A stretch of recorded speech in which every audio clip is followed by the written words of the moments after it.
3 jornadas de martes, miércoles y jueves sobre actualizaciones del tema de coloproctología. Quiero agradecer a todos los integrantes del servicio de coloproctología porque cada uno ha tomado una función de coordinar y armar sus grupos de trabajo. Un gran agradecimiento al área de docencia y capacitación del Grupo Gamma, exclusivamente a Estela Andretich, quien me ha ayudado en el armado de todas estas jornadas, y a todo el personal técnico del Grupo Gamma. Las actividades se reparten en 3 días. Hoy vamos a empezar con diverticulitis Hinchey 3 y ahora qué hacemos, donde lo va a coordinar el doctor Fernando Francisquelo y la doctora Paula Coroni. Invitado va a estar el doctor Mariano Laporte, Susana Brusi de Tucumán, Jorge Coban de Rosario y Diego Bertani de Mendoza, más los integrantes del grupo de coloproctología del Grupo Gamma. Mañana miércoles se van a tratar complicaciones sobre la apendicitis aguda, que lo coordina el doctor Marcelo Polastri y Facundo Vanelli. Como invitado especial está Alejandro Delgado de Córdoba, Gerardo Rodríguez de Formosa, Joaquín Tornelli de Buenos Aires, Jorge Coban de Rosario. Y el día jueves, en la misma hora, de 18:30 a 20, vamos a tocar cáncer de recto extraperitoneal. Está dividida en 2 partes. Lo coordina el doctor Oscar Tabela y el doctor Daniel Baetti. Invitado especial el doctor Rodrigo Oliva Pérez de Brasil, donde vamos a hablar de opciones terapéuticas en cáncer de recto localmente avanzado, terapéutica neoadyuvante total, donde va a estar Mariano Laporte, Hugo Amarillo, Juan Pablo Campana y miembros de nuestro servicio. Y en la segunda parte es la opción terapéutica en cáncer de recto temprano, T1, T2, donde va a estar el doctor Adrián Matacheo, Gustavo Rossi y Ricardo Menz de Buenos Aires, con los miembros de nuestro servicio. Así que les agradezco a todos y vamos a dar por comienzo con los coordinadores, Fernando Francisquelo y Paula Coroni, la primera charla de hoy, que es diverticulitis. Adelante. Bueno, volvemos a darle la bienvenida a todos los participantes, un agradecimiento especial a todos los panelistas que enseguida nos respondieron con ganas de estar participando desde Buenos Aires, desde el norte del país, desde Cuyo. Así que bueno, esperemos que sea una charla amena, que podamos aportar cosas nuevas, que podamos aportar diferentes pensamientos y contar un poquito de las diferentes experiencias que vivimos en cada uno de los hospitales de todo el país y sanatorios. Así que bueno, le damos la bienvenida a todos de parte del Grupo Gamma, de acá de la ciudad de Rosario. El primer expositor, va a ser el doctor Mariano Laporte. Bueno, buenas tardes y bienvenidos a todos. Como decía el doctor Francisquelo, a continuación voy a presentar lo que es la estructura del debate, que lo va a iniciar el doctor Mariano Laporte, coloproctólogo del Hospital Alemán de Buenos Aires, con el tema que nos compete en el día de hoy, que es Hinchey 3. Los comentarios estarán a cargo de la doctora Susana Brusi, quien se desempeña como coloproctóloga en el Centro Médico Zenón Santillán de Tucumán, el doctor Diego Bertani, jefe de coloproctología en el sector de hospital, en el Hospital Corrupato de Mendoza, el doctor Jorge Coban, jefe de servicio de cirugía general del Hospital Clemente Álvarez de Rosario, y a quienes ven son el resto de los miembros del servicio de coloproctología del Hospital Privado de Rosario.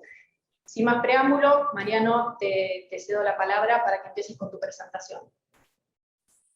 Bueno, muchas gracias Paula, muchas gracias Fernando, Néstor, el resto de los organizadores. Es un placer, para mí es un lujo estar acá en las jornadas con ustedes. Rosario para mí es una ciudad muy especial, es donde nació mi vieja.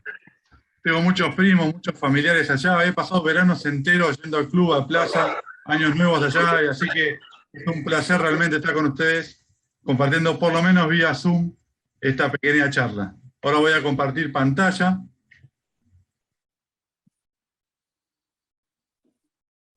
¿Ahí se ve bien?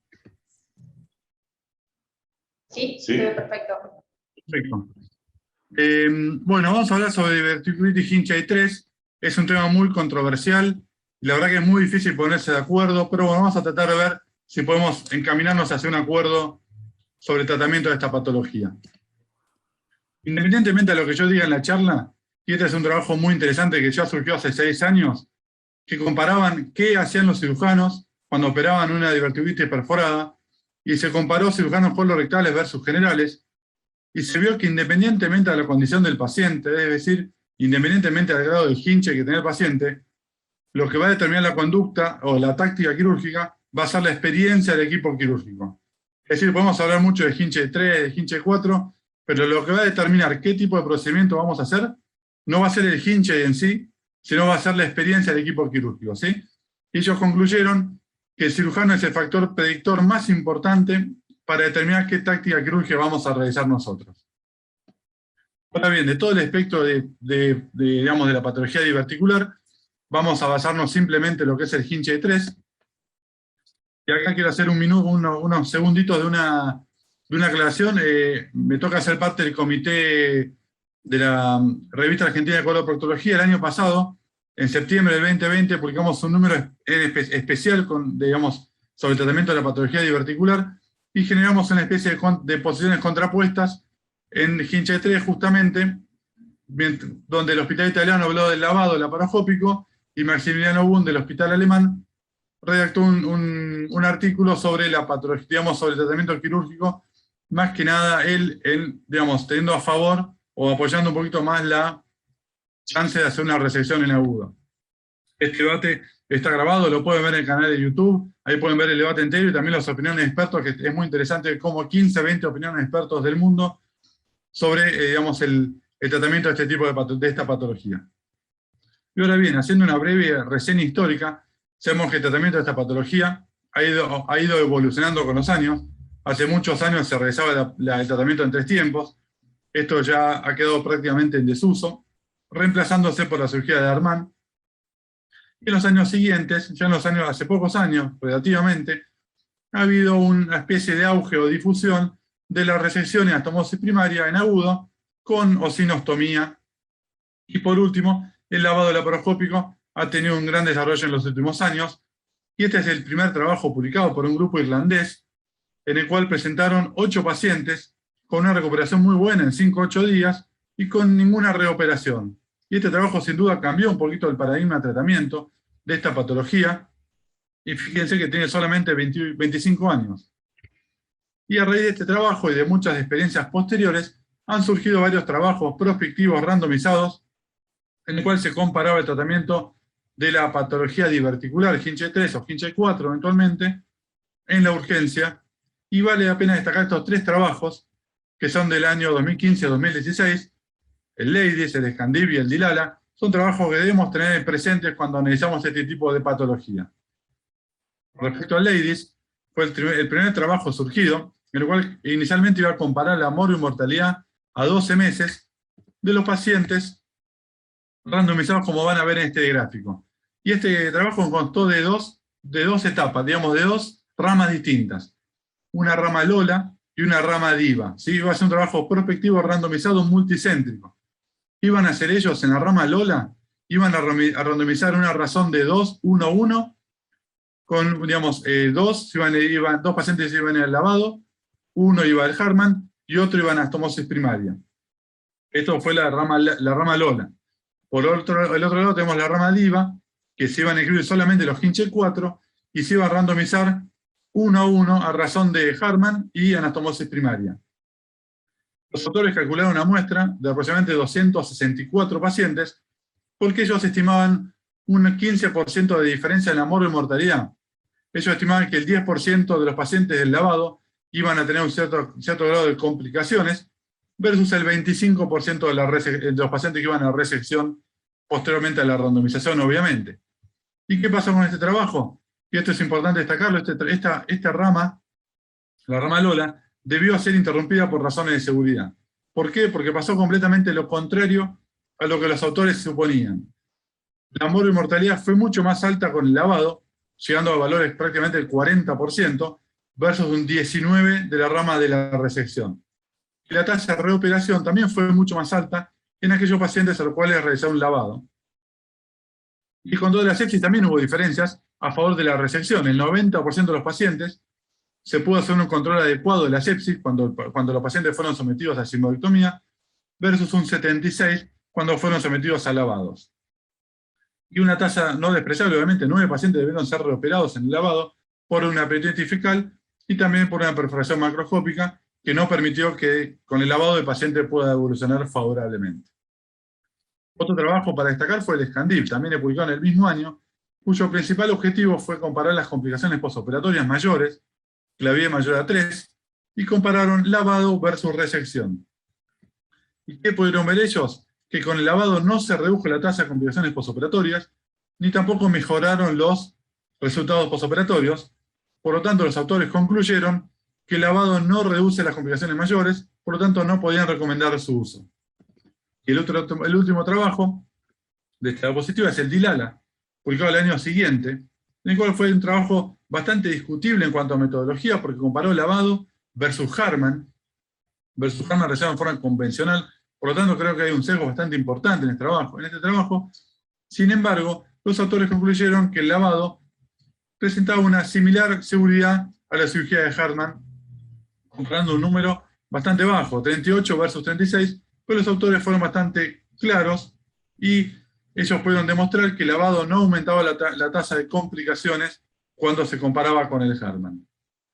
Ahora bien, en los años subsiguientes, hace 3 años, surgió este trabajo que ya son revisiones sistemáticas, multicéntricas, que incluyen estos trabajos que yo comenté previamente, más otros trabajos, otras series de casos y demás, en el cual pudieron ver que las complicaciones postoperatorias mayores fueron en mayor cantidad, o fueron peores, fueron más graves en aquellos pacientes en los cuales se realizó un lavado.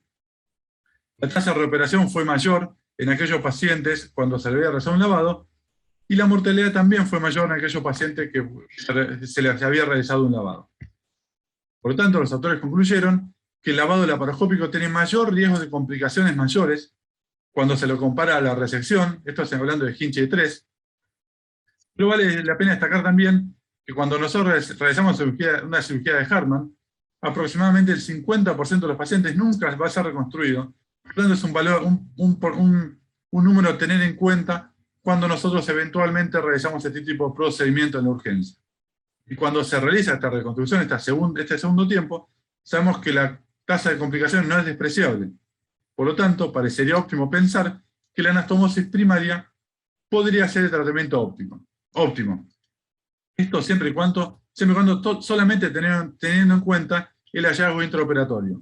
Pero ¿qué pasa con el cirujano? ¿Qué pasa con cirujanos con poca experiencia en cirugía laparoscópica colorectal? Que suponiendo que, digamos, que esta experiencia, lo que pasa en Capital se extrapola al resto del país, en la gran mayoría de las guardias no hay un cirujano colorectal, digamos, tratando este tipo de patología, y digamos, este tipo de patología lo va a tratar en general cirujanos generales, cirujanos de cabeza y cuello, cirujanos plásticos, o lo que fuera.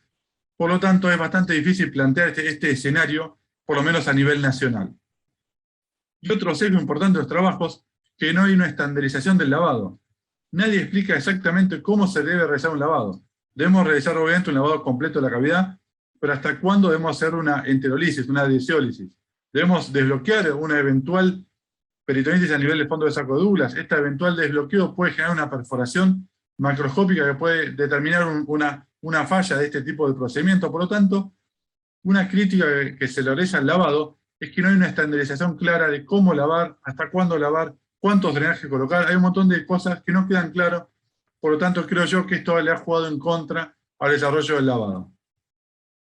Y otro factor a tener en cuenta, ¿qué pasa cuando el lavado falla? El lavado falla, suponemos que es una sepsis no controlada. Estos pacientes van a tener que ser sometidos eventualmente a un drenaje percutáneo o eventualmente a una reoperación. Y lo que está claro y está descrito es que ante una falla o un lavado, la cirugía más frecuentemente realizada es una cirugía de Harman. Con lo que ya sabemos nosotros, la alta tasa de colostomía definitiva y todo lo que ya sabemos.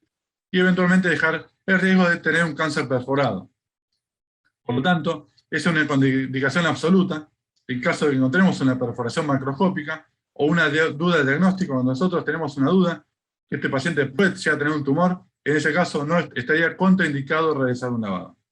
Y una cuestión a favor del lavado, y esto está escrito en los trabajos, que ante un lavado exitoso, la tasa de cirugía posterior va a ser baja, va a ser un 20 o un 30% o hasta eventualmente menor. O sea, de todos los pacientes que realizamos un lavado, que evolucionan favorablemente, solamente un 20 o hasta una tasa menor, posteriormente van a requerir una cirugía resectiva. Y esto sí juega un rol importante a favor del lavado.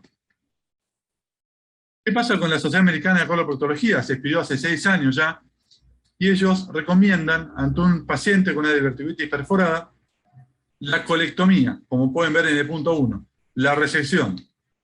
Y también en el punto 3 pueden ver, son un grado de evidencia un poquito menor, grado de evidencia 1C, que el tratamiento sin resección parecería ser no apropiado. Este es un trabajo que tiene 6 años, pero eventualmente sigue siendo vigente. Ahora, suponiendo que nosotros estamos de acuerdo en realizar una sigmoidectomía, esta sigmoidectomía se puede realizar en forma laparoscópica o en forma convencional, y ahora sí hay muchos trabajos que hablan de la gran desventaja que supone, que exponer al paciente a una cirugía laparoscópica, una menor estadía hospitalaria, una menor morbilidad, pero son varios trabajos que alertan sobre una alta tasa de conversión.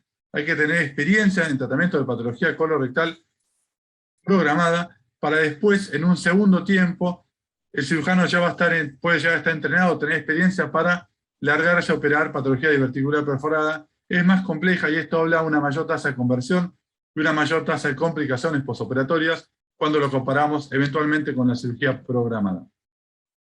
Es seguro y efectivo el abordaje laparoscópico, y esto es importante en pacientes seleccionados, como dije previamente, y sobre todo en cirujanos entrenados. No debemos realizar la curva con este tipo de pacientes, la curva la debemos realizar con otro tipo de procedimientos, aquellos pólipos irresecables del colon derecho, del colon izquierdo, lo que fuera. La patología diverticular hay que dejarla para una etapa más adelante en la curva, cuando el cirujano supone tener un poquito más de experiencia.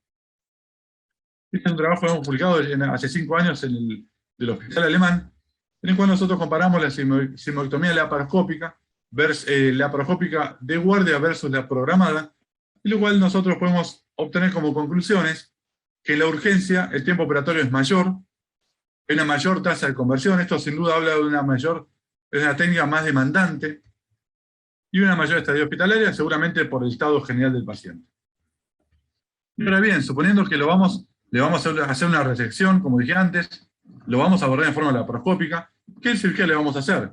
Una cirugía de Hernán, una anastomosis primaria con ileostomía proximal, y esta es la duda que tenemos todos los cirujanos cuando estamos tratando de operar, de tratar este tipo de pacientes, y es la duda que vamos a tener todos. ¿Qué dice la literatura? Y el principal sesgo que tenemos que tener es que la gran mayoría de los trabajos que comparan Harman con anastomosis primaria son trabajos retrospectivos, y esto habla de una clara selección de pacientes. Es decir, que pacientes con cuadros más leves, pacientes en mejor estado general, seguramente va a haber una mayor tendencia a hacer anastomosis primaria, y esto impactaría en una menor tasa de complicaciones. Pero básicamente no por la técnica en sí, sino por el estado general del paciente. ¿Y qué pasa cuando hacemos una anastomosis primaria con una ostomía proximal? Es decir, ahora vamos a tratar de comparar Harman versus anastomosis primaria con ileocolostomía proximal. ¿Qué pasa en la primera cirugía? En la cirugía resectiva, la anastomosis primaria obviamente aumentaría los costos, porque estamos utilizando una sutura circular, la CDH, y esto sin duda impactaría en los costos. ¿Y qué pasa con la segunda cirugía? Con la cirugía reconstructiva, es decir, cuando reconstruimos un Harman versus cuando reconstruimos en tránsito una ileo o una colostomía lateral. Y sabemos que cuando hay una ostomía lateral, la tasa de complicaciones son menores, y sobre todo hay una menor tasa de ostomía definitiva. Si nosotros estamos pensando en tratar de evitar una ostomía definitiva del paciente, debemos tratar de hacer una anastomosis primaria con una ostomía lateral, porque sabemos que la cirugía de Harman tiene una tasa de alrededor del 50% de ostomía definitiva.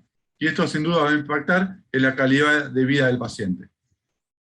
Hay varios trabajos que destacan que hacen esta comparación, y aquí pueden ver, en cuanto a la primera cirugía, la cirugía resectiva, como dije antes, la cirugía de Harman podría llegar a tener una mayor tasa de colecciones intraabdominales, y si bien esto está discutido en el trabajo, no queda del todo claro cuál es la causa de esta mayor tasa de colecciones intraabdominales cuando uno realiza una cirugía de Harman, lo cual podría llegar a ser una apertura del muñón rectal con el consecuente absceso a nivel pélvico, y esto discuten los autores, y obviamente hay que destacar que cuando realizamos una cirugía de Harman, de guardia debemos lavar el muñón, porque esto sin duda evitaría una corrección en el postoperatorio ante una eventual apertura del muñón.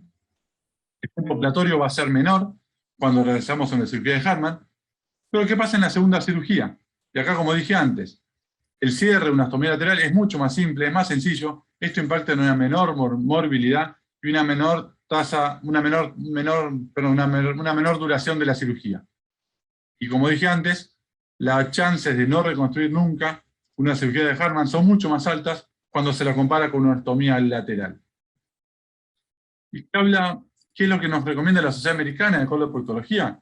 Que la decisión en cuanto a reconstruir el tránsito va a depender del paciente, de los factores intraoperatorios o del cirujano. Si nosotros estamos esperando una conclusión más clara, básicamente nos abre el abanico de posibilidades de hacer lo que nosotros queramos, siempre y cuando tengamos en cuenta los factores del paciente. Y ahora bien, como cerrando un poquito la charla, nosotros sabemos que cuando vamos a abordar este tipo de pacientes, va a depender del paciente, pero también va a depender del cirujano y va a depender del centro. No todos un idéntico paciente en diferentes centros o diferentes cirujanos va a poder ser sometido seguramente a una táctica quirúrgica diferente. Y esto va a pasar. Todos los pacientes no son iguales. Va a depender, independientemente del hinche, que nosotros podemos extrapolar que es exactamente igual. Todos los hinches 3 supongamos que son iguales el hallazgo intraoperatorio. No todos los pacientes son iguales. Los pacientes van a venir con una morbilidad, con factores predisponentes a una tasa de complicaciones postoperatorias, pueden estar descompensados, y así nosotros no tengamos en cuenta ni el cirujano ni el centro, basándonos solamente en el hinche, nos estamos quedando cortos. Al hinche le falta el estado clínico del paciente, y llegando a un ejemplo un poquito más exagerado, si yo le dijera, ¿cómo tratamos a un paciente con una hinche 3 con 20.000 blancos? Usted me va a decir, y depende, ¿de qué? ¿Depende de qué? De un montón de factores. Y esta misma respuesta vamos a tener cuando hablemos de un hinche 3. Con un hinche 3 no vamos a determinar ninguna conducta quirúrgica, sino esto va a depender del hinche 3, pero además de un montón de factores del paciente, y además del cirujano, y además del centro. Por lo tanto, no podemos tener ninguna conclusión, sobre todo teniendo en cuenta solamente sobre el hallazgo intraoperatorio, sino hay que tener en cuenta el estado general del paciente, vuelvo a repetir, el cirujano y también el centro. Hay cirujanos que en diferentes centros van a tener que cambiar la táctica quirúrgica, esto por la disponibilidad de estructuras mecánicas, por la disponibilidad de la paroscopía, o por lo que fuera. O sea, basarnos solamente en el hinche 3, nos estamos quedando seguramente cortos para definir una conducta quirúrgica. ¿Podemos llegar a hacer esto? Como pueden ver ahí arriba a la izquierda, una ostomosis primaria. Podemos eventualmente hacer una ostomosis primaria con ostomía, y hay muchos trabajos que hablan de BAC en hinche 3 o hinche 4. El hallazgo puede ser igual, pero seguramente el estado general del paciente va a ser diferente.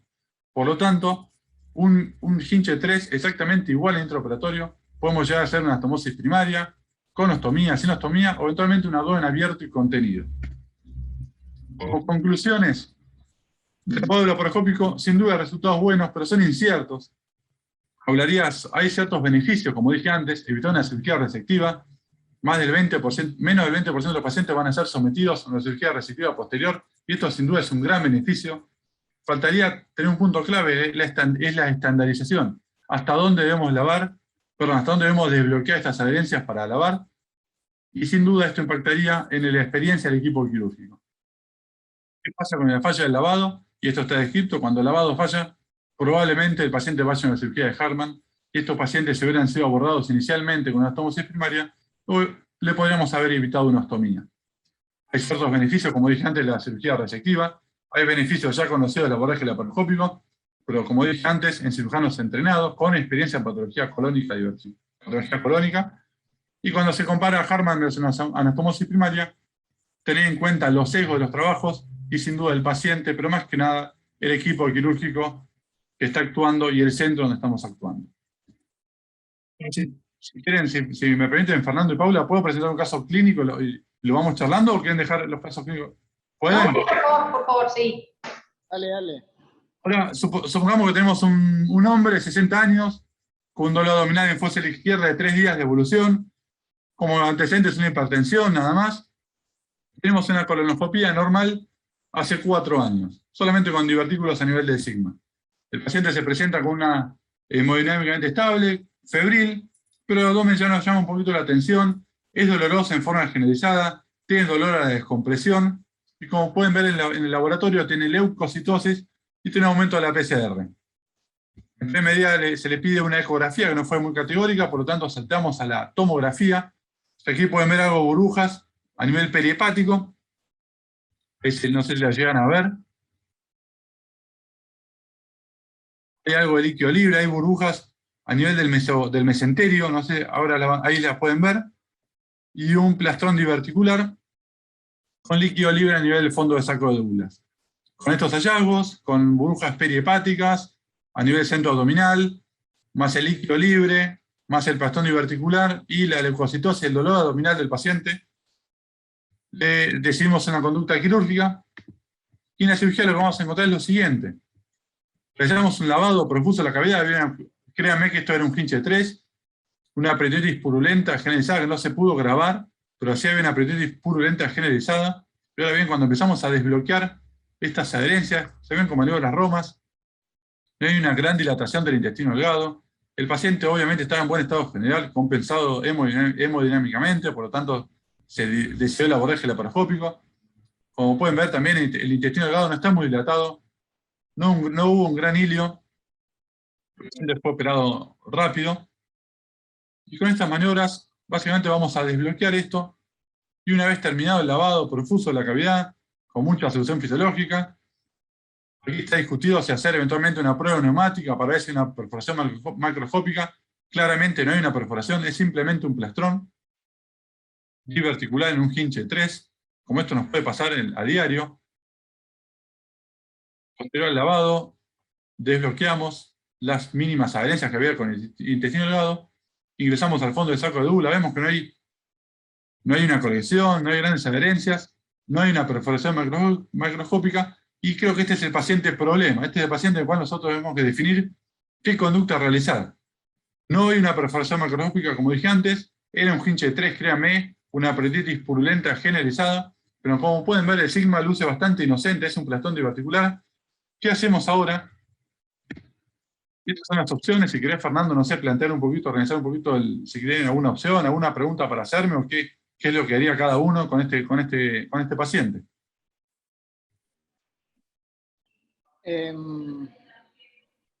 Dale, hacemos así. ¿Te parece? ¿Vos querés que que cada uno dé una opción? Si les parece, ¿qué es lo que harían en general? No sé qué plantearían con eso, la cirugía laparoscópica. Empecemos preguntando un poquito a los panelistas, los 2 o 3 Vale, panelistas. perfecto. Empecemos por el ECA, la gente del ECA, a ver qué opina, qué le parece. Quiero por ahí acá el Hospital Clemente Álvarez es un hospital de la ciudad de Rosario que atiende emergencias médicas en general, entonces es una visión más de cirugía general, entonces por ahí me interesa un poquito la idea por ahí. Hola, ¿cómo les va? Buenas tardes. Yo soy el doctor Jorge Coam. Le agradezco la invitación a esta jornada. La experiencia nuestra es que nosotros tenemos un servicio de guardia con 7 cirujanos diferentes, uno por día, los cuales tienen diferentes capacidades y diferentes decisiones terapéuticas. A pesar de que el servicio tiene protocolizada la patología diverticular, no todos toman las mismas decisiones, como decía Mariano. Así que un factor que le dio relevancia, y es el cirujano, creo que nosotros también lo valoramos así en el hospital. Protocolizado el HITCH 3, nosotros creemos que hay que entrar por la laparoscopía y hacer diagnóstico, aparte de la metodología tomográfica y demás, y en la gran mayoría de los casos creemos que después, si no es este el caso, digamos, este es un caso muy especial, creo que este caso sí podría dejarse con drenaje y no hacer un Hartmann. Creo que el lavado y drenaje de esto puede llegar a funcionar, y siempre está la segunda oportunidad de tener que convertirlo posteriormente, ¿no? Pero no en el mismo acto. De todas formas, después si quieren charlamos un poco más nuestra experiencia, pero la experiencia del hospital generalmente recurrimos al Hartmann. Perfecto, ahí la opinión. Entonces el doctor sería lavado y drenaje laparoscópico. En este caso. En este caso, No, sí. no lo generalizo, digamos, ¿no? La idea es presentar algunos otros casos y después de sacar algunas conclusiones diferentes, a ver qué opinamos en general, por supuesto. Susana, ¿qué te parece a vos? Bienvenida. Hola, buenas tardes a todos, muchas gracias por la invitación. Bueno, en nuestra experiencia en Tucumán, nuestro hospital en realidad tiene 14 cirujanos, porque tiene 2 cirujanos por cada día, lo cual eso multiplica obviamente las opciones o las tomas de decisiones diferentes. Sin duda, la mayoría de nuestros pacientes que ingresan a quirófano, es decir, que se toma la conducta quirúrgica por guardia, el cirujano intenta hacer una resección y en base al estado general del paciente va a decidir cómo soluciona la disección del paciente. Para nosotros es bastante complejo en la patología de guardia, dependiendo por supuesto el día y el cirujano que esté, a veces la obtención de suturas mecánicas, así que lamentablemente la mayoría de nuestros pacientes que ingresan por guardia con un Hinchey 3, una vez que se decide el abordaje laparoscópico por guardia, son pacientes que van a terminar lamentablemente con una operación de Hartmann.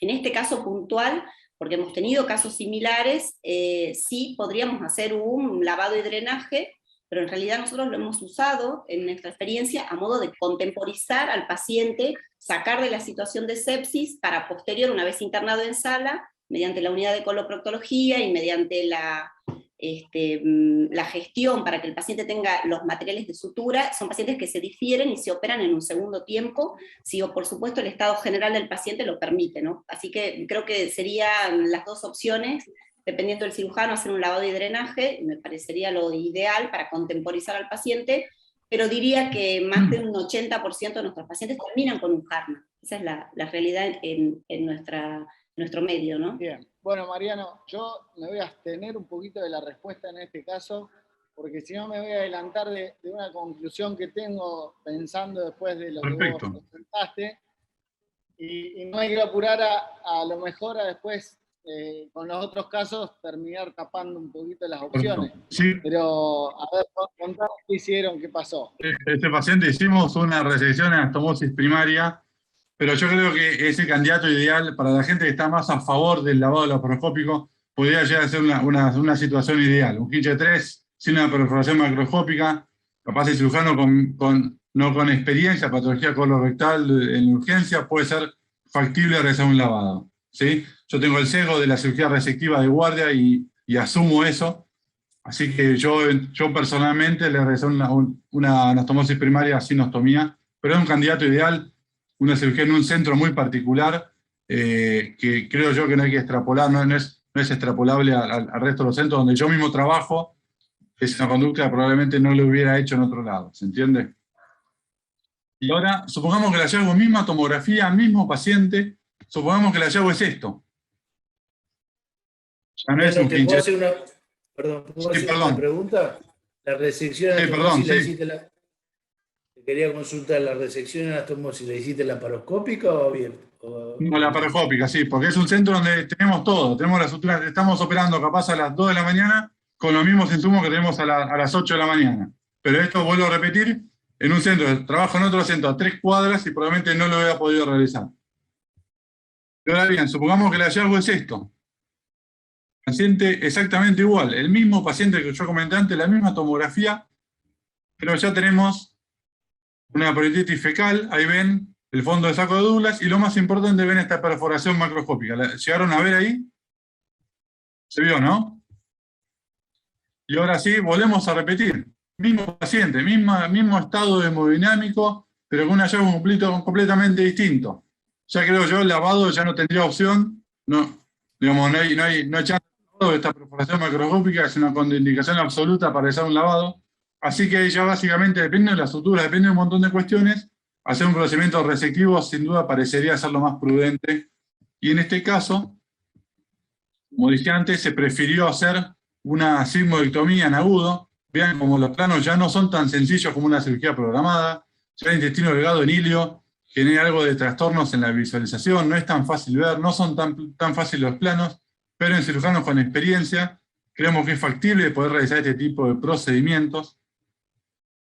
En este caso se está realizando una sigmoidectomía en un Hinchey 4 y posterior, una vez seccionado el mesorrecto, lo vamos al recto superior, lo vamos a seccionar y posteriormente el paciente, debido al estado clínico general que era muy bueno, a pesar del hallazgo intraoperatorio, se decidió hacer una anastomosis primaria sin protección también en este caso. Creo yo que es una excepción obviamente no es el gold estándar de tratamiento, pero sepamos que ante casos seleccionados, en determinados centros, con cirujanos con experiencia, se puede llegar a realizar este tipo de procedimiento. Y ahora bien, todo muy lindo lo que hablé en la charla, este es un trabajo publicado hace 3 años, en el cual habla de qué pasa en Estados Unidos. ¿Qué pasa en Estados Unidos con el tipo de patología diverticular de guardia?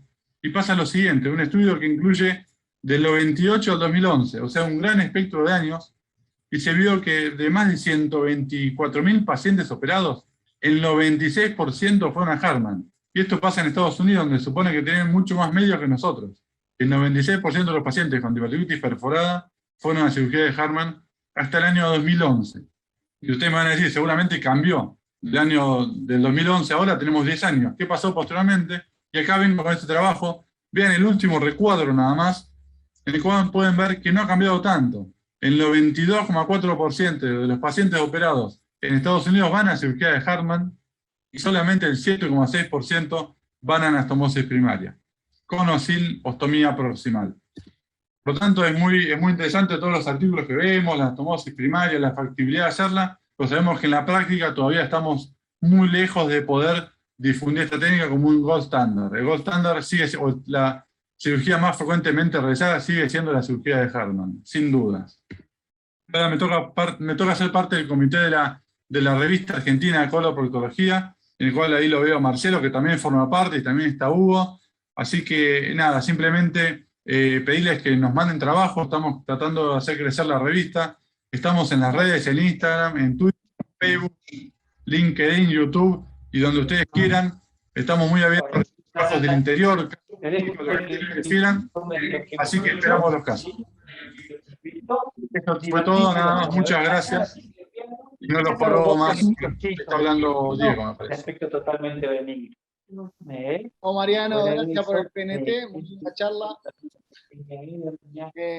Bueno, vamos, Pauli, ¿te parece seguir un poquito con los casos? Sí, se ve una. Eso te lo he anotado ahí para tu médico de cabecera. De fondo, perdón. Sí, me está hablando. Sí, estoy tratando, están todos silenciados. Diego, por favor, ¿podés silenciar? ¿No te diste cuenta? Dieguito, Bertani. Recuperate tranquila y cuando te sientas mejor te vas a casa. Bueno, se está recuperando por lo menos, está andando bien. Silenciar.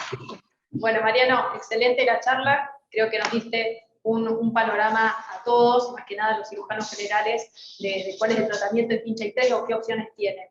La pregunta es para el resto de los panelistas y de los comentadores, ¿cuáles son las principales dificultades que tienen en sus centros para tratar de definir qué tipo de cirugía hacer? ¿Si hacen alguna selección preoperatoria o se define más por la selección intraoperatoria? ¿Susana?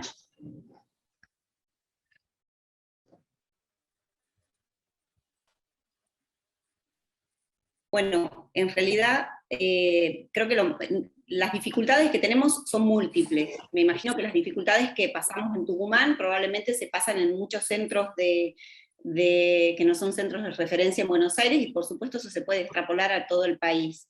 Yo diría de que una de las dificultades más importantes, podríamos nombrar muchas, pero una de las más importantes que me parece es la falta de protocolización. Es decir, cuando el servicio de cirugía, nosotros tenemos la suerte, que ya lleva un tiempo de trabajo en nuestro hospital, es un hospital cabecera en Tucumán, de la departamentalización de las especialidades, pero a veces los protocolos que se siguen durante la mañana, en el horario en el cual están trabajando las unidades por departamento, a veces esos protocolos no se aplican los diferentes días de guardia. Eso sumado, por supuesto, a la diferencia que hay de criterio entre los cirujanos de guardia y los cirujanos de cada unidad especializada. Me parece que la falta de protocolización sería uno de los problemas más frecuentes, y me parece que quizás sería uno de los problemas más sencillamente a solucionar, porque implementar un protocolo, y esto lo comento a modo de experiencia propia, porque estamos trabajando en ello, trabajar en la aplicación de los protocolos, tanto para la selección de los pacientes, para decidir qué pacientes se operan a la madrugada, o qué pacientes se pueden internar, recuperar y contemporizar para ser operados al día siguiente, probablemente con otras condiciones, tanto el médico terapista que recupera al paciente, el médico anestesiólogo tampoco es el mismo, las condiciones del quirófano no son iguales que durante la guardia, que en el transcurso de la mañana, y por supuesto la capacidad de operar al paciente mediante un equipo que tenga la especialización, y esto se puede hablar de coloproctología, se puede hablar de cualquier especialidad en definitiva.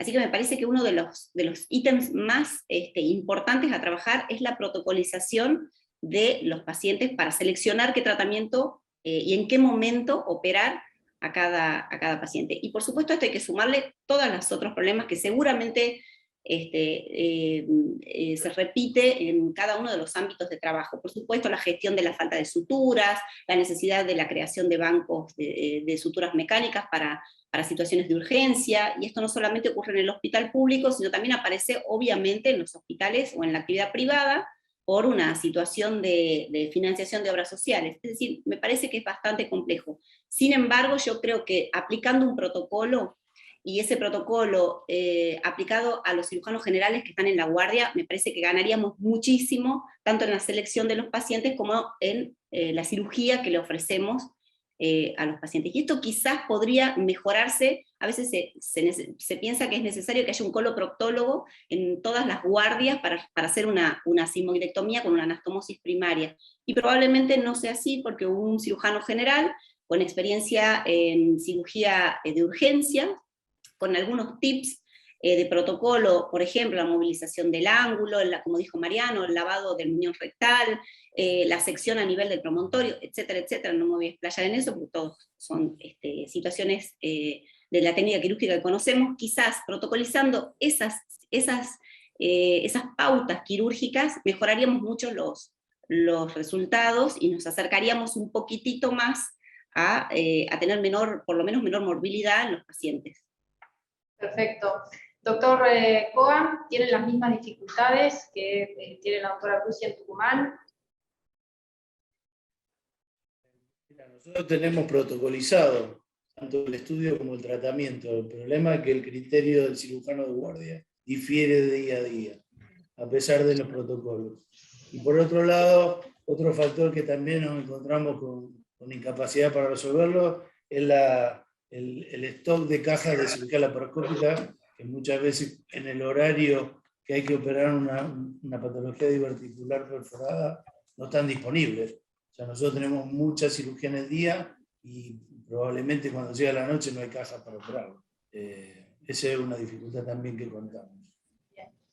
Doctor Bertoni, bienvenido.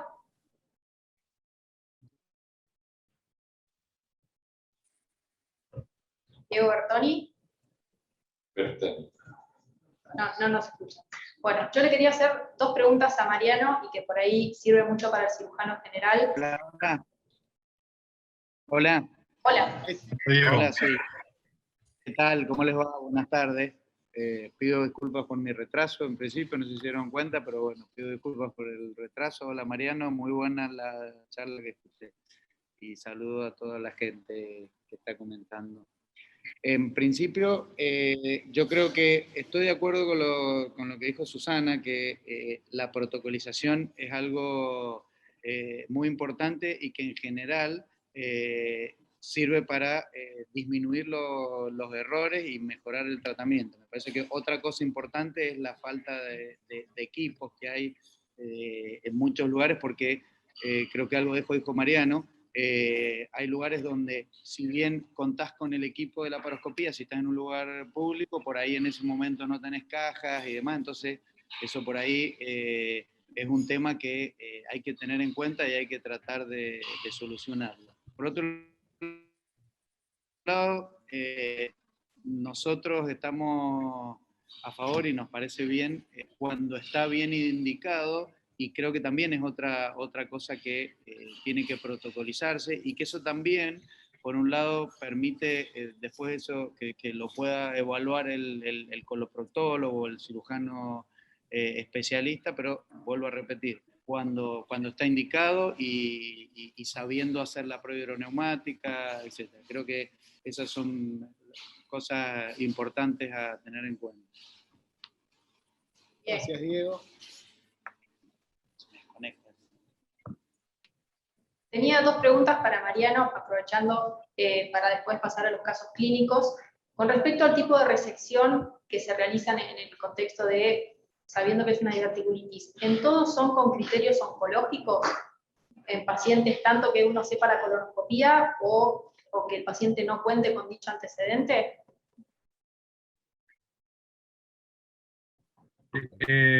Sí, Paula, en principio, siempre hablamos de una patología colónica de guardia, debemos realizarla con criterio oncológico. Después será el patólogo que nos va a definir si fue oncológico, si fue un cáncer, si fue patología diverticular o lo que fuera. Y además, una pequeña aclaración: cuando hacemos cirugía laparoscópica, es mucho más fácil realizarla con criterio oncológico, es mucho más fácil ir a la raíz de la arteria mesentérica inferior, hacer el clipado por ahí, y no irnos pedito al cono. Eso sin duda, por lo menos por la laparoscopia, es muy complejo de realizar. Así yo creo que es otra ventaja de la cirugía laparoscópica. Ya estamos habituados a hacer esto digamos, con criterio oncológico, y sin duda es una técnica más sencilla que hacerla en criterio no oncológico, por lo menos en la urgencia. Excelente. Justo Diego Bertani nombraba algo de... Una cuestión, perdóname. Sí. Una aclaración importante: que siempre nos tenemos que ir hasta recto superior. Nunca hacer una anastomosis, por más que parezca una obviedad, nunca hacer una anastomosis colocolónica, porque primero tiene una mayor tasa de complicaciones anastomóticas y demás, y además estamos triplicando la chance de que el paciente tenga una patología diverticular recurrente a posteriori. Por lo menos siempre, por eso irnos siempre hacia recto sano, siempre hacia recto superior. La anastomosis tiene que ser colorectal. Y por eso a veces tenemos que movilizar el ángulo esplénico, que esto sin duda aumenta mucho el tiempo operatorio, puede ser bastante complejo si hay un hilo, es bastante difícil de poder realizar en forma adecuada, o digamos, sin ningún tipo de complicación, pero sin duda realizar una anastomosis colorectal y sin tensión, obviamente, todos sabemos. Bien. Diego Bertani nombró algo bastante importante en la cirugía colorectal en cuanto a la anastomosis, que es la prueba neumática. ¿Las realizan todos de protocolo? ¿Cómo las realizan? ¿Sin con rectoscopio, con endoscopía, con algún colorante? Doctor Cohen. Sí, nosotros de rutina hacemos la prueba neumática, y a veces algunos de los cirujanos hacen lavado con Previnox. Susana. Perdón, Susana. Gracias. Sí, la verdad que nosotros tenemos una experiencia inicial. En realidad tenemos contabilizados 7 casos en los cuales utilizamos el lavado laparoscópico, y en todos hicimos prueba neumática con rectoscopio. Sí, lo hacemos siempre. Doctor Bertani. Nosotros habitualmente hacemos con el rectoscopio también. Bien. Bueno, si les parece, vamos a presentar los casos clínicos. Va a iniciar la doctora Fará, jefa de residentes del Hospital ECA, Clemente Álvarez, de acá de Rosario, que está junto al doctor Cohen.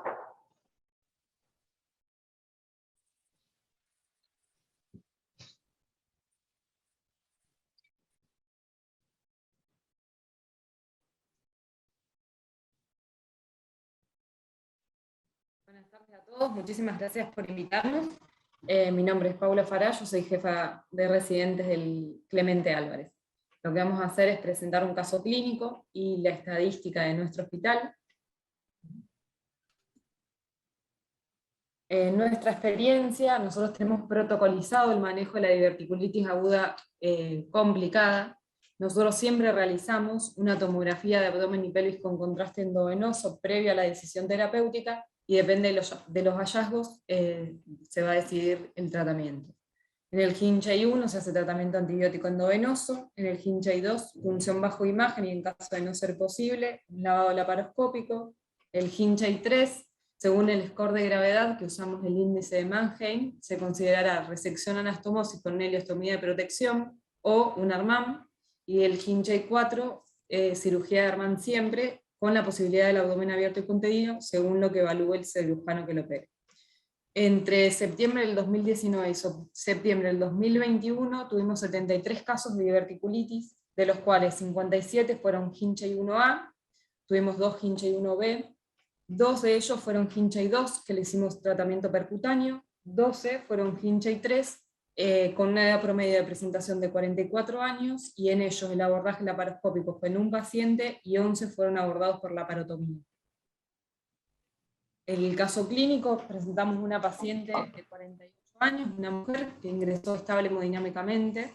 Como antecedentes, ella estaba colecistectomizada por videolaparoscopía, tenía una ligadura tubaria, 5 gestas con 5 partos, refería una alteración de un hábito evacuatorio de 3 años de evolución, y se había realizado una videocolonoscopía hacía 1 año, en la que se informaba una estenosis infranqueable a 25 centímetros del margen anal, síntoma de biopsia, y con la que la paciente no volvió a consultar, más allá que el gastroenterólogo le resaltó la importancia de consultar a un cirujano general. Ella consulta por ausencia de eliminación de gases en las últimas 48 horas, que añade dolor en mesogastrio de 24 horas de evolución, asociado a 2 registros febriles. En el contexto de la pandemia se hizo el hisopado para COVID-19 con un resultado negativo. En el examen físico tenía buena mecánica ventilatoria, con un abdomen distendido, con defensa generalizada, fluidos hidroaéreos ausentes, un tacto rectal doloroso con un esfínter hipertónico y la ampolla rectal con materia fecal. En el laboratorio tenía 16.000 blancos con una función renal conservada y un hematocrito de 42. Se le realizaron de inicio placas de abdomen y pelvis, en la que ya se evidenciaba el neumoperitoneo bilateral. Realizamos una tomografía que evidencia el neumoperitoneo, múltiples imágenes diverticulares en todo el marco colónico, destacándose un engrosamiento de la pared del sigmoides con rarefacción de la grasa periférica. Estas son las imágenes de la tomografía. Se decide conducta quirúrgica de urgencia y se decide realizar una cirugía de armado. Los hallazgos intraoperatorios: se le realiza una laparotomía exploradora, en la que se observa una peritonitis purulenta difusa, con una extensión de todo el marco colónico con una válvula cecal continente, el sigmoides engrosado con una perforación en el borde mesentérico, aplastronado con un epiplón y mesocolon. Se le realizó la sigmoidectomía con una colostomía terminal y un cierre del muñón rectal, y se le colocó un drenaje de cavidad. La paciente cursa el postoperatorio en la sala general, el primer día con un drenaje con 100 mililitros serohepáticos. Al segundo día persiste afebril, comienza con la dieta líquida, con el abdomen blando, depresible e indoloro, y una colostomía ya funcionante, un drenaje escaso y un laboratorio con 9.000 blancos, en tratamiento antibiótico con metronidazol y ciprofloxacina. El tercer día se progresa a dieta liviana, con un drenaje de cavidad negativo, y el cuarto día se da el alta hospitalaria sin drenaje de cavidad. Muchas gracias. Gracias, Paula. Muy bien. Una pregunta.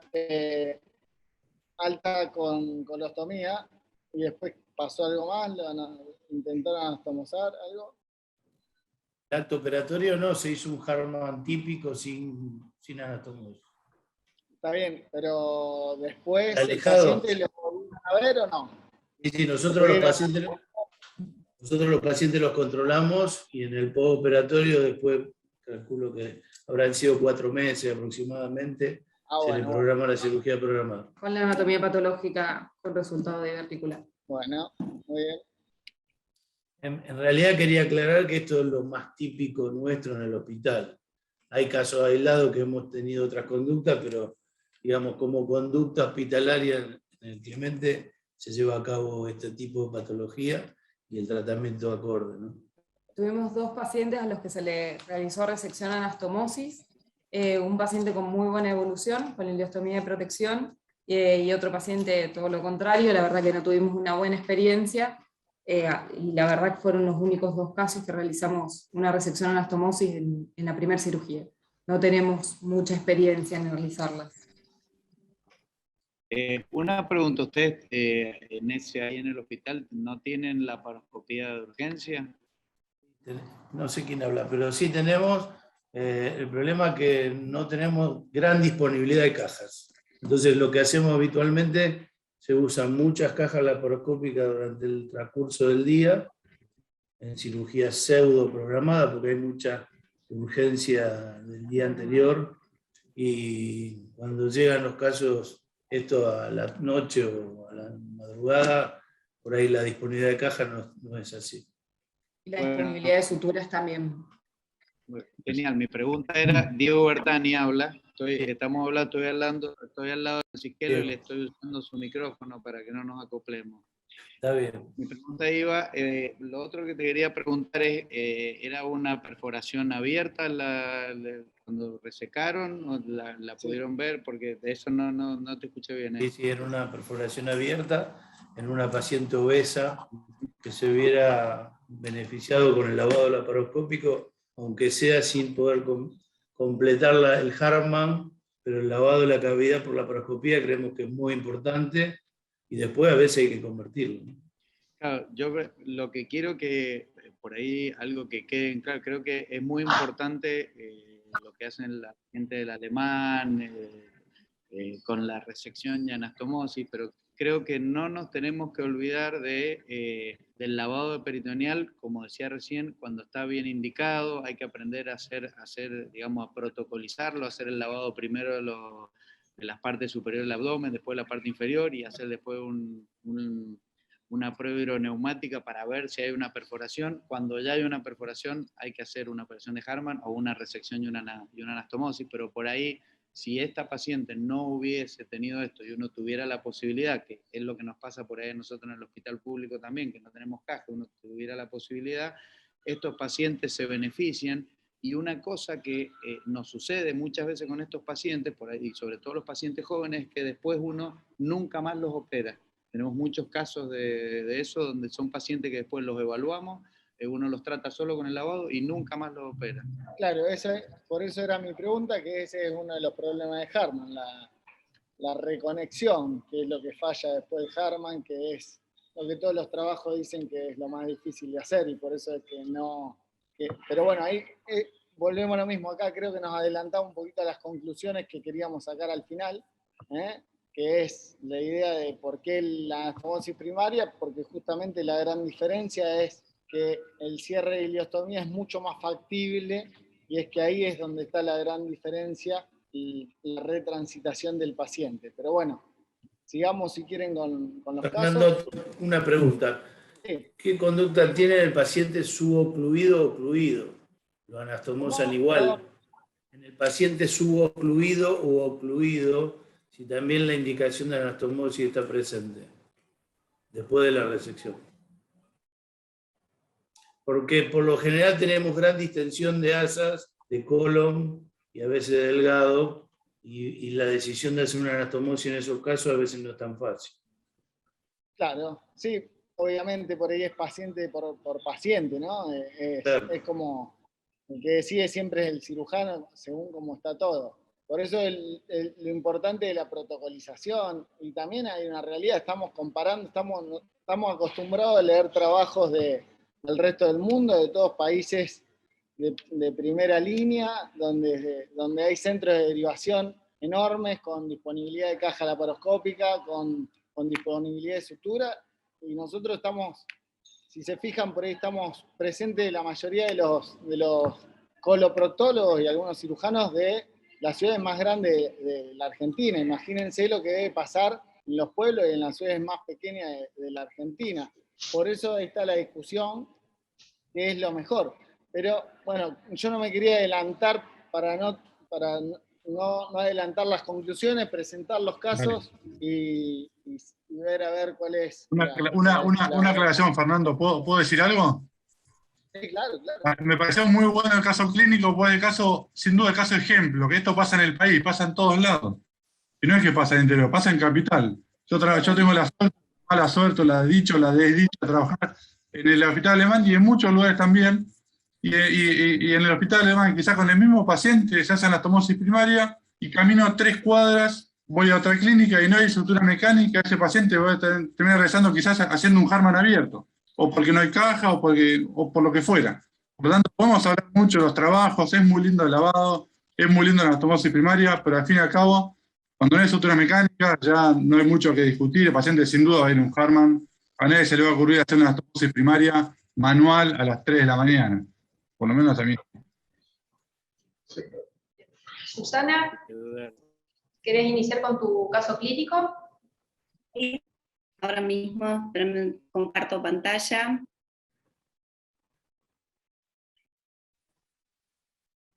Perdón.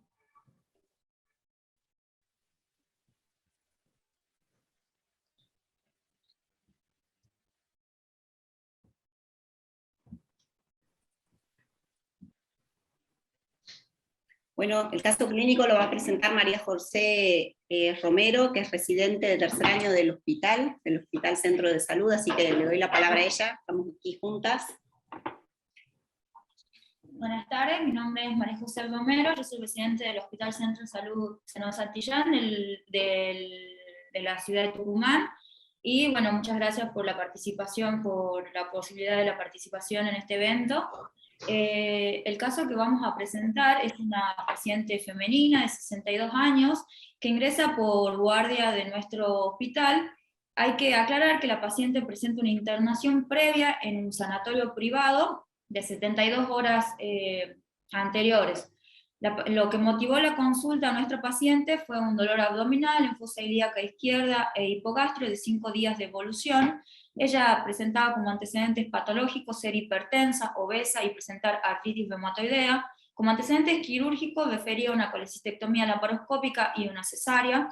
Y al examen físico la paciente se encontraba hemodinámicamente estable, presentaba episodios febriculares.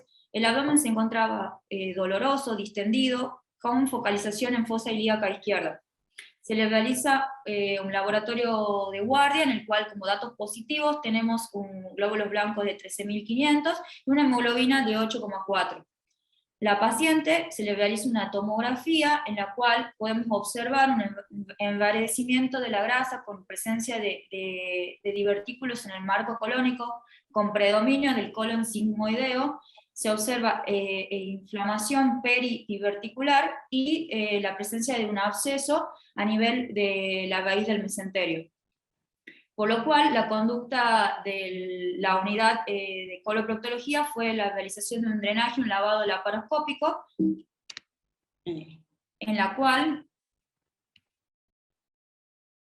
se ingresa cavidad, se identifica un gran absceso a nivel del parieto cólico izquierdo, se realiza el drenaje y el lavado del mismo, y se colocan 2 drenajes, tanto en el sitio del absceso y en fondo del saco de Douglas.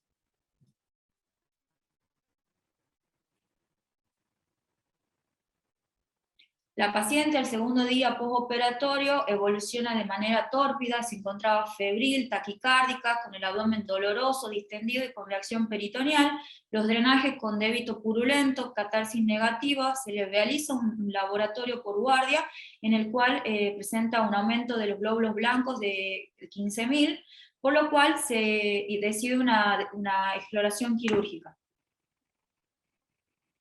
Por lo cual en la misma se realiza una operación de Harmon por una tumoración perforada del colon sigmoideo, más una peritonitis generalizada. La anatomía patológica de la paciente dio que era una diverticulitis aguda con una peritonitis fibrino-purulenta y una hiperplasia difusa de los ganglios linfáticos pericolónicos. La paciente al 7º día evoluciona de manera favorable, con el abdomen blando, depresible e indoloro, con leve dolor en el sitio quirúrgico, la colostomía se encontraba vital, trófica y funcionante, los drenajes negativos, tolerando dieta, se indica el alta hospitalaria. Al tercer día, a las 72 horas, la paciente reingresa por guardia por presentar una desinserción de la colostomía, se realiza un drenaje y un absceso paracolostómico y se indica tratamiento médico. En la imagen podemos observar cómo se encontraba la colostomía posterior al drenaje del mismo. La paciente al 5º día de internación se encontraba estable, febril, con el abdomen indoloro, la colostomía desinsertada pero funcionante, se indica alta hospitalaria y seguimiento por nuestro consultorio de ostomías. En las imágenes podemos observar cómo fue evolucionando en el transcurso de las consultas de la paciente, la colostomía. Se observa que hubo una estenosis, por lo cual la paciente reingresaba en varias oportunidades a nuestro consultorio de ostomía, en la cual se hacían dilataciones, que tanto lo hacían nuestras enfermeras especializadas como los familiares de la paciente. Esto llevó a que la paciente tenga una regular a mala calidad de vida, por lo cual a los 3 meses se realizó la reconstrucción del tránsito de la paciente. Bueno, como para terminar la charla, era para recalcar las complicaciones que tuvimos a partir de esta paciente, que fueron la incidencia de la colostomía, la estenosis de la misma, infecciones del sitio quirúrgico, Y sin nada más que agregar, agradecerles, muchas gracias. Bueno, muy bien, muchas gracias. Creo que acá este es un claro ejemplo de lo que es por ahí el lavado. Creo que también uno de los grandes problemas del lavado me parece que es que hay que tener también mucha espalda para hacerlo, hay que sentir mucha seguridad. Y justamente el cirujano de guardia por ahí, si encima no es coloproctólogo, es el que menos espalda tiene, el que menos seguridad siente.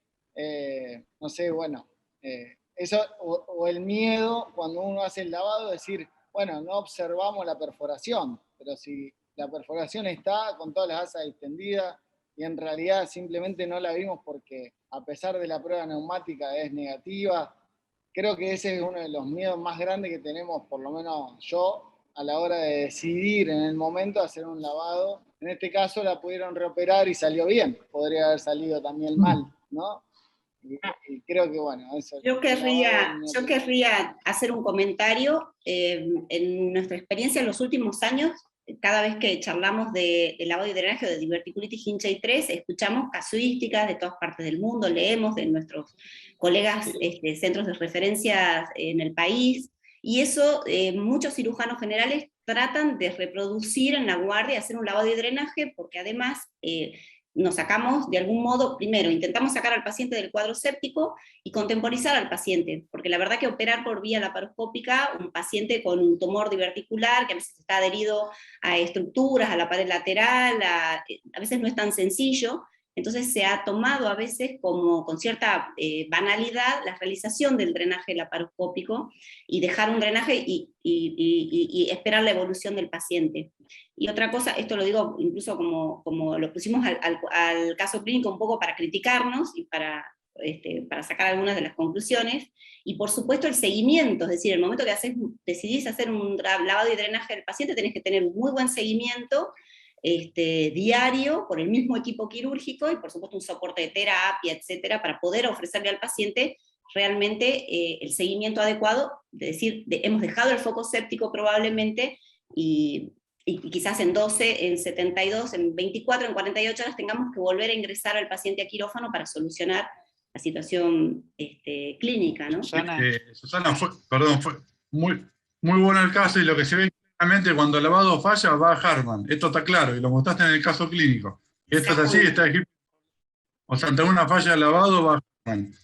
Y otra cuestión que es muy importante, realizar un Hartmann en una paciente obesa, como la que ponen ustedes, es muy complejo, que esta colostomía sigue bien, es muy complejo, y a veces esto nos genera muchos dolores de cabeza, la colostomía se hunde, se genera estenosis, y es lo que les sucedió a ustedes, así que es algo muy frecuente, es el día a día, así que muy bueno el caso, Susana. Gracias. Una pregunta, Susana. Sí.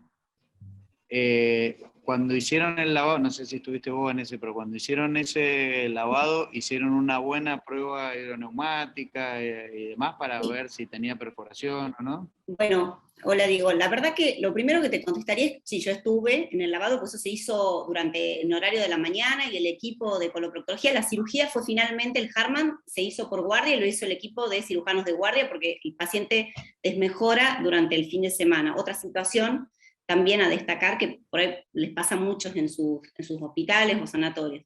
Yo estuve en el lavado y el lavado hicimos una buena prueba neumática, pero ahora la pregunta es, ¿cuándo hacemos? ¿Qué es hacer una buena prueba neumática? Y otra pregunta que yo también diría, ¿cuánto explorar el plastrón diverticular? Es decir, si yo exploro de más el plastrón diverticular al momento de buscar el absceso y drenarlo correctamente, también puedo generar lo que probablemente pasó en este paciente, que fue transformar un cuadro localizado en un cuadro generalizado, y la siguiente pregunta que todos nos debemos hacer es, ¿qué es hacer una buena prueba neumática?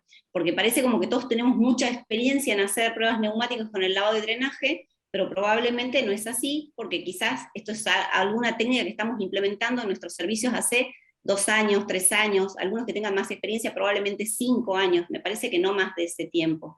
Y segundo, la posibilidad de seleccionar casos para hacer lavado y drenaje. Entonces hace un poco difícil que estemos tan seguros y seamos tan avesados en hacer la prueba neumática de manera correcta. Hicimos la prueba neumática con rectoscopio, como lo hacemos habitualmente. Susana, vamos a dejar perfecto, no. para el final, para que nos conteste Mariano, que son muy buenas. Perfecto. Quería el doctor Marchetti hacer una pregunta. Sí, Susana, una pregunta que es importante en cuanto dijiste recién la selección de casos. Primero, es una paciente obesa, y segundo, entre los antecedentes es una artritis reumatoidea crónica aparentemente y debe tener un tratamiento crónico con corticoides. ¿Es así?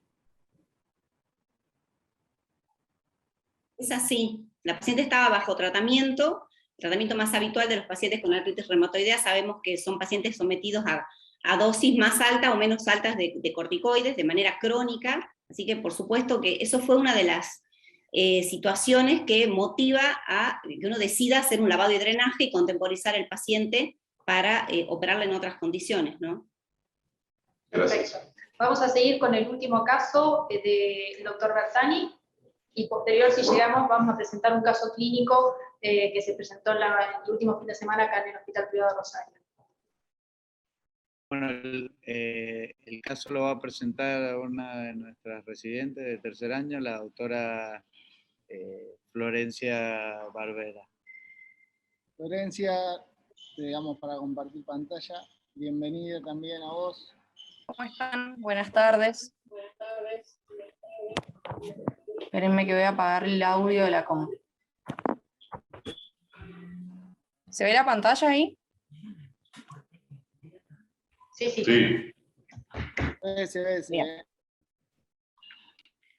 Bueno, yo soy la doctora Florencia Barbera, soy residente de cuarto año del Servicio de Cirugía General del Hospital Alfredo Italo Perrupato. Es un hospital regional que está en el este de Mendoza. Con el doctor Bertani queríamos presentar un caso que nos parece bastante típico de presentación de guardia y que nos puede tocar a cualquiera de nosotros como cirujano general, no necesariamente como cirujano especialista en coloproctología. El caso acerca de un paciente de sexo masculino de 38 años de edad, como único antecedente tabaquista, de 15 cigarrillos día hace 10 años y alérgico a la penicilina, que consulta por guardia por un dolor abdominal a predominio de fosa ilíaca izquierda, pero con una irradiación difusa a todo el abdomen, de 7 días de evolución, pero que se ha exacerbado en las últimas 24 horas, de carácter permanente, de intensidad 10 en 10, que se asocia a fiebre, diarrea sin sangre y distensión abdominal, y que al examen físico presenta defensa en fosa ilíaca izquierda y reacción peritoneal generalizada a partir de un Bloomberg positivo. Se le solicita por guardia un laboratorio que arroja un hematocrito y una hemoglobina normales, 26.220 blancos, neutrofilia con granulaciones tóxicas, una BCG de 50, una PCR de 33,1 y el resto del laboratorio normal, incluyendo las proteínas y la albúmina. Se le solicita radiografía de tórax y de abdomen.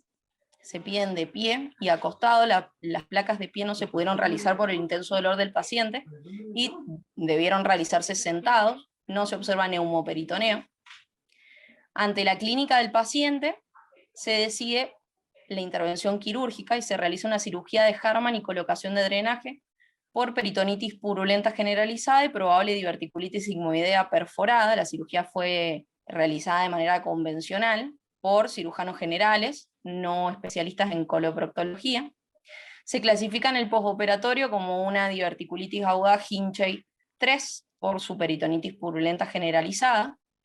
El paciente comienza desde el postoperatorio inmediato tratamiento antibiótico con ciprofloxacina 200 miligramos cada 12 horas y metronidazol 500 miligramos cada 8 horas, cumple su tratamiento antibiótico por 5 días.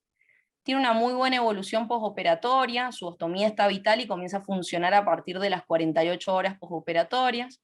Desde el postoperatorio inmediato comienza con buena tolerancia, primero a líquidos y luego a sólidos. Se mantiene febril durante toda la internación, con la herida en buena evolución, sin signos de flebosis, sin signos de infección de sitio quirúrgico. El drenaje que se había colocado en fondo de saco de Douglas no tiene débito a las 48 horas y es retirado. Y se controla con laboratorios de control, los reactantes de fase aguda venían en descenso. Se decide el alta hospitalaria al 6º día postoperatorio, sigue en consultorio, en seguimiento por consultorio externo, porque este caso fue hace muy poquito, fue hace 10 días nomás, así que todavía estamos a la espera de la anatomía patológica, y queríamos compartirlos con ustedes, contarles qué habíamos hecho nosotros en el contexto de nuestro hospital público, y qué hubiesen hecho ustedes si hubiesen optado también, igual que nosotros, por una cirugía de Harman, o si hubiesen optado por un lavado peritoneal, hacer, en este caso, en un paciente joven con buenas proteínas y buena albúmina, resección y anastomosis primaria, y en el caso de haber hecho anastomosis, si dejaban o no dejaban ileostomía de protección. Vamos a presentar el último caso y después vamos a dar lugar para que se pregunten sobre los últimos dos casos, las dudas que hayan y las preguntas que nos hiciste con respecto a las distintas opciones quirúrgicas. Bueno.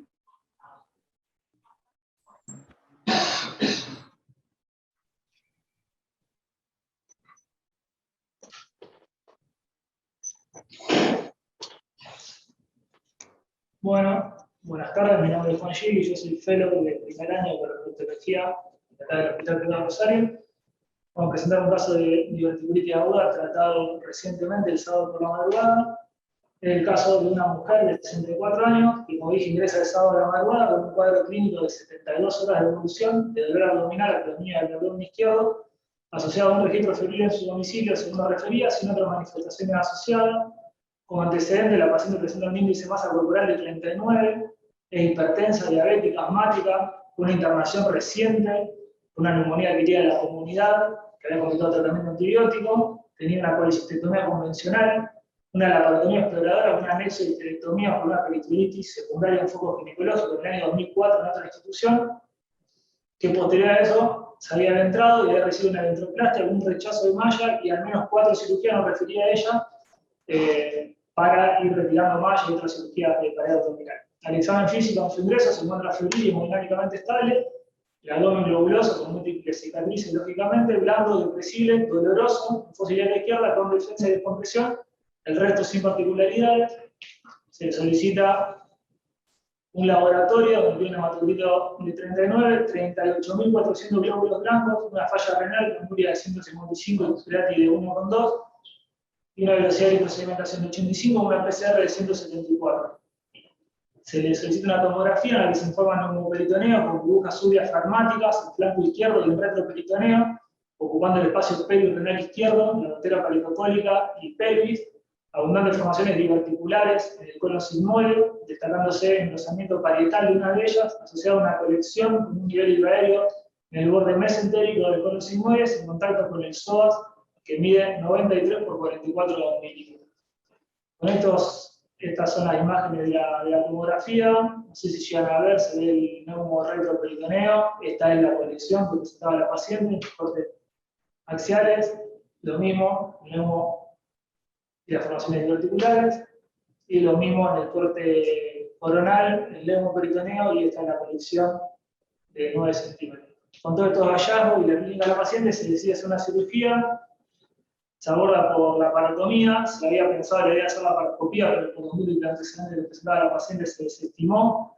Se constata una colección purulenta en retroperitoneo, una perforación sigmoide de aproximadamente 1 centímetro con algo de líquido libre purulento en cavidad abdominal, y se realiza una rectosigmoidectomía más anastomosis primaria con una ileostomía lateral de protección.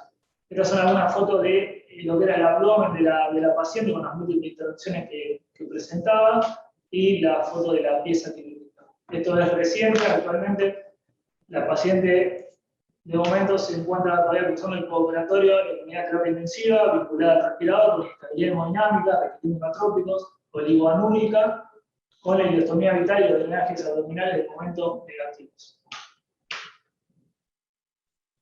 Bueno, una variabilidad de pacientes en cuanto a la resolución con Harman, y este último caso, bueno, lo tuvimos el fin de semana, como comentaba el doctor Gili. Mariano, comentarios con respecto a estos últimos dos casos. Por el último caso, qué bueno que lo operaron ustedes y no llegó acá ese paciente. Que te llega a las 12:30 de la noche, semejante paciente, con todas esas cicatrices abdominales y demás, tremendo. No me quiero ni imaginar qué habrá dicho el cirujano y demás cuando la vieron. La verdad que sí, muy de acuerdo con la conducta. Una salvedad nada más, que a veces una ileostomía lateral es bastante compleja en una paciente obesa, porque todo el delantal del homobrazo es más bajo. A veces es más fácil hacer una colostomía transversa en este grupo de pacientes. Nada más, un detalle técnico que es recontra discutible, pero es una apreciación personal más que nada, hay menor tejido graso un poquito más arriba, por lo tanto es más fácil hacer una colostomía transversa, creo yo, que una ileostomía que también puede dar varios problemas. Pero bueno, nada más. Los felicito, la verdad, tremenda la cirugía que han hecho. Muy bien. Gracias, Mariano. Con respecto al caso que presentaron del Hospital Perrupato, Susana, ¿algún comentario? Un paciente de 38 años con un Harman reciente.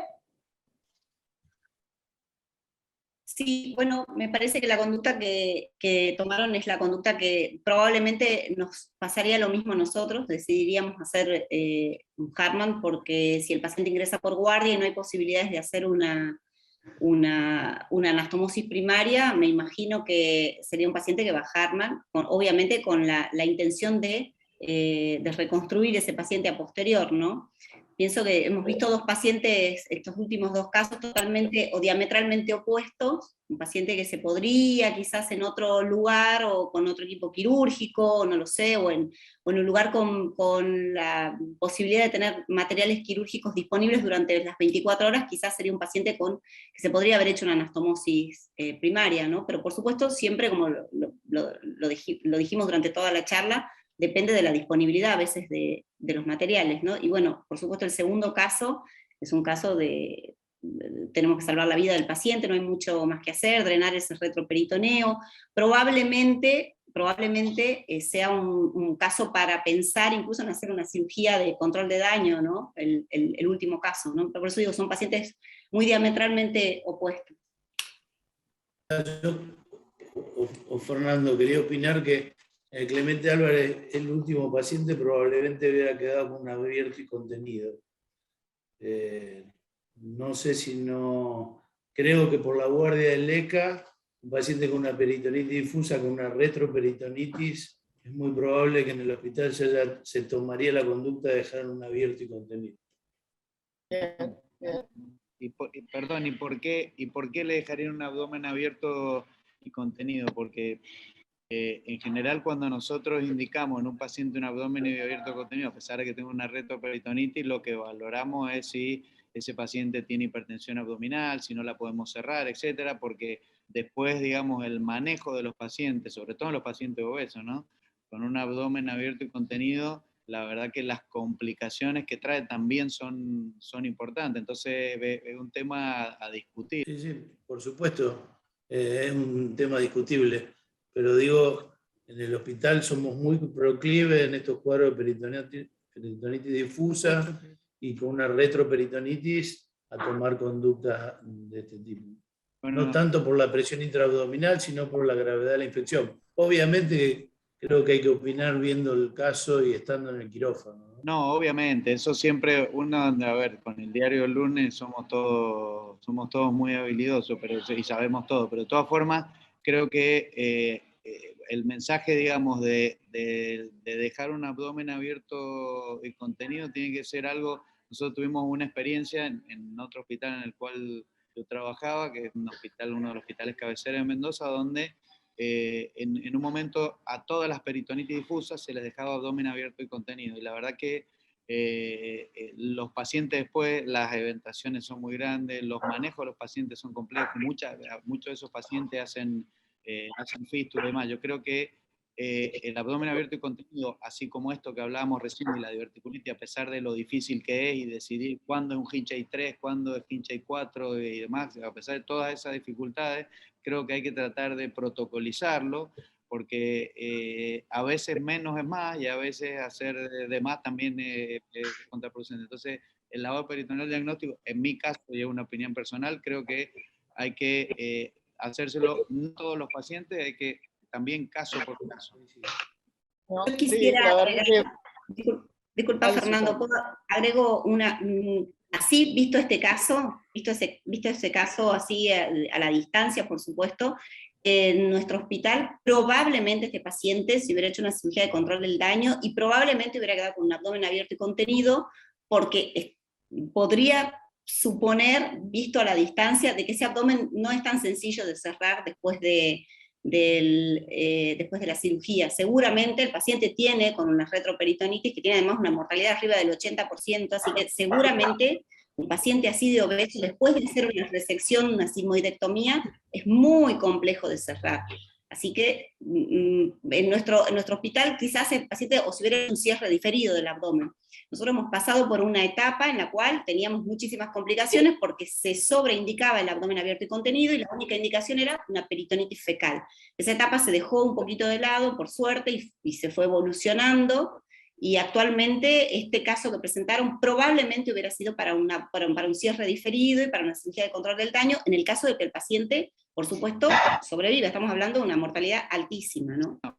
Eso por eso preguntaba. Yo creo que peritonitis difusa en mi caso no es una indicación de abdomen abierto y contenido. Cuando uno hace control del daño, eso estamos hablando de otra cosa. Entonces ahí sí tiene una indicación para mí de abdomen abierto y contenido, o de contemporizar el caso hasta que la paciente se mejore, porque muchas veces nos pasa es que hacemos una resección, hacemos una cirugía espectacular y después la paciente termina en terapia y a los días muerta porque no hicimos lo que vos estabas diciendo recién, el control del daño. Esa es otra situación que sí estoy de acuerdo. Mariano, creo que te tengas que hacer responsable de esto, porque la discusión era Hinchey 3 y no nos nombraste la opción. No, bueno, algo. Ahora contestá vos. Puse una foto del abdomen abierto, puse una foto con una opción. La realidad es que la indicación, creo yo, que no es el hallazgo intraoperatorio, es el estado general del paciente. Un paciente hemodinámicamente inestable, no nos vamos a poner a cerrar el abdomen, hay que hacer control del daño, como dijeron, dejarlo abierto, eventualmente cuando fuere, 48 horas, cuando fuera, un lavado, eventualmente cerrarlo, pero no es por la peritonitis en sí, creo yo, sino por el estado general del paciente. Una mirada más global del paciente, ¿no? De los panelistas ahí, de invitados también, aparte de los que ya han estado hablando, si alguno quiere hacer alguna consulta, algún aporte, están todos invitados, están los micrófonos abiertos para que puedan preguntarle a los expertos.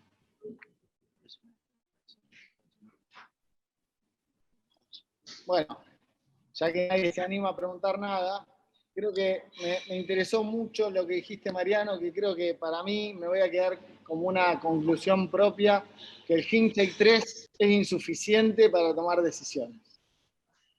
Estamos hablando siempre del Hinchey 3 como si todos los pacientes que tienen Hinchey 3 tienen lo mismo, y vimos que los casos eran todos casos Hinchey 3 y ningún caso era lo mismo. Entonces, creo que estaría bueno a lo mejor en un futuro plantearse hacer trabajos diferenciando un Hinchey 3, ¿no?, de otro, porque a no todos los pacientes le vamos a aportar lo mismo haciendo lavado y drenaje, y los trabajos terminan comparando todos los pacientes por igual, ¿no? Así que yo me quedo con esa conclusión, que cada paciente, a pesar de Hinchey 3, tiene otras cosas que nos hacen tomar decisiones. En el caso del último caso, la verdad es que a mí me parece que yo hubiera hecho lo mismo, le hubiese dado la chance. No creo que haya sido fácil tampoco cerrar la pared de forma diferida, pero bueno, la discusión está. Creo que ahí nos vamos también un poquito más lejos de lo que veníamos a discutir, ¿no? Bueno, Fer, estamos en tiempo. Bueno,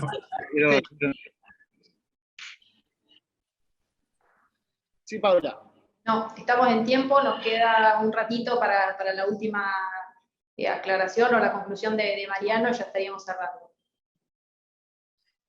Bueno, nada, obviamente agradecer nuevamente la invitación, un placer estar con ustedes. Y como dijo Fernando, sin duda el hinche queda corto, sin duda queda muy corto para tomar una conducta, por eso puse ese ejemplo absurdo de qué haríamos con un paciente de diverticulitis con 20.000 blancos.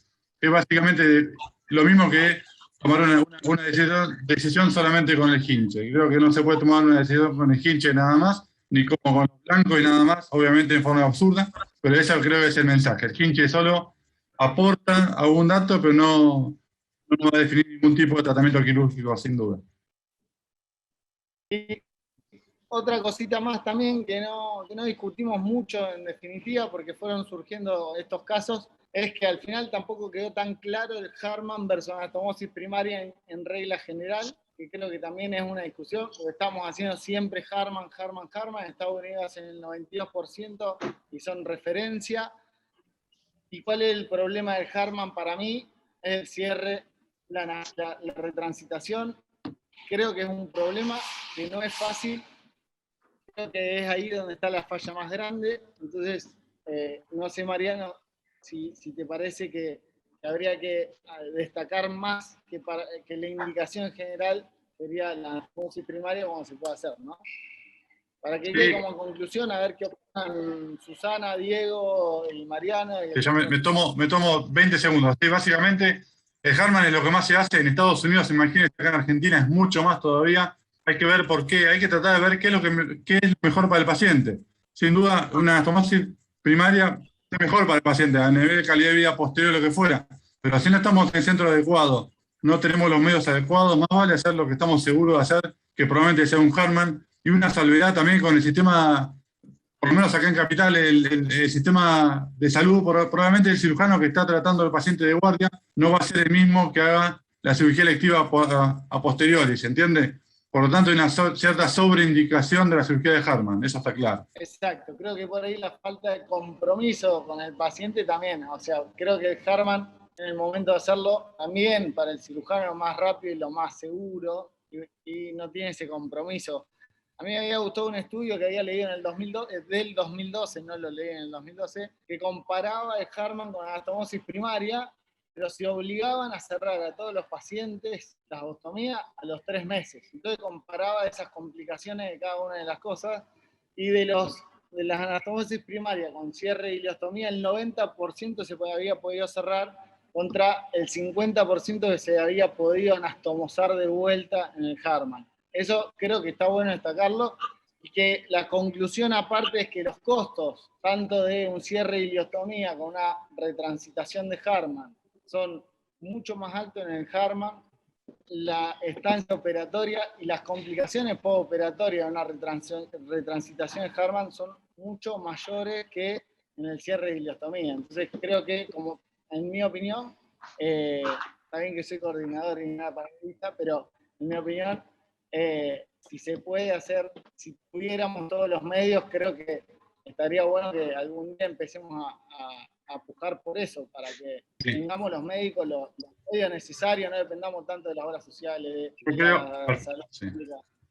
Sí, yo estoy de acuerdo completamente. Y digamos, está en nuestro, digamos, cada uno tiene su rol, y deberemos comprometernos para que el cirujano que esté de guardia tenga suturas mecánicas, que haya la paroscopía si el cirujano está formado en la sala de paroscopía. O sea, se tienen que dar muchas cuestiones para tratar de bajar la tasa de Harman, que sería lo ideal, y hacer más anastomosis primaria. Más formación de los cirujanos de guardia y más disponibilidad de materiales, sin duda. Yo creo que es importante tener todas las opciones de tratamiento, y muchas de ellas son, digamos, como vos decías, enseñables. Obviamente hay que intentar que se cuenten, como vos decías, con los medios. Creo que no hay que dejar de pensar en el Harman, porque a veces tiene indicación. No hay que dejar de pensar en la anastomosis primaria cuando uno esté entrenado para hacerlo, y tampoco hay que dejar de pensar en el lavado peritoneal diagnóstico o el lavado peritoneal cuando tiene su indicación. Todas las cirugías, porque recién yo escuchaba que hablaban, decía, sí, hiciste un lavado y después terminó en un Harman, y siempre se valoran esas cosas, y tengamos en cuenta que las anastomosis primarias también tienen complicaciones, como mostraba recién Susana y como nos ha pasado a todos. El Harman también tiene sus complicaciones y muchas complicaciones, y una cosa que no hemos dicho es que recuerden, cuando recibimos pacientes que le han hecho Harman, sobre todo cirujanos que no son cirujanos que hacen la especialidad, que hacen coloproctología, muchas veces dejan muñones muy largos, y vos dijiste algo muy importante, que la resección hay que hacerlo a nivel del recto, porque si no, la gran mayoría de las veces es recidivo. Entonces hay que estudiarlos bien previamente, y eso hay que tenerlo muy en cuenta. También el tiempo de reconstrucción es importante, hay que hacerlo. A veces uno dice hay que esperar más de 6 meses, y en realidad nosotros hemos visto que entre los 3 y los 6 meses a veces es el mejor momento. Repito, y para concluir, creo que todas las opciones de tratamiento bien indicadas son buenas y tenemos que, como decía Susana, y me cuelgo de lo que decía Susana, hay que protocolizar las cosas y creo que así vamos a tener el mejor resultado. Perfecto. Bueno, estamos en tiempo, con lo cual no tenemos más que agradecerles por la predisposición, por el tiempo, así que gracias a todos y los esperamos mañana con la continuación de las jornadas con complicaciones de apendicitis. Esperamos con la presencia de ustedes. Les vuelvo a agradecer a la doctora Susana Brusi, al doctor Diego Bertani, al doctor Jorge Coan y Mariano Laporte también por la presentación excelente que nos dio.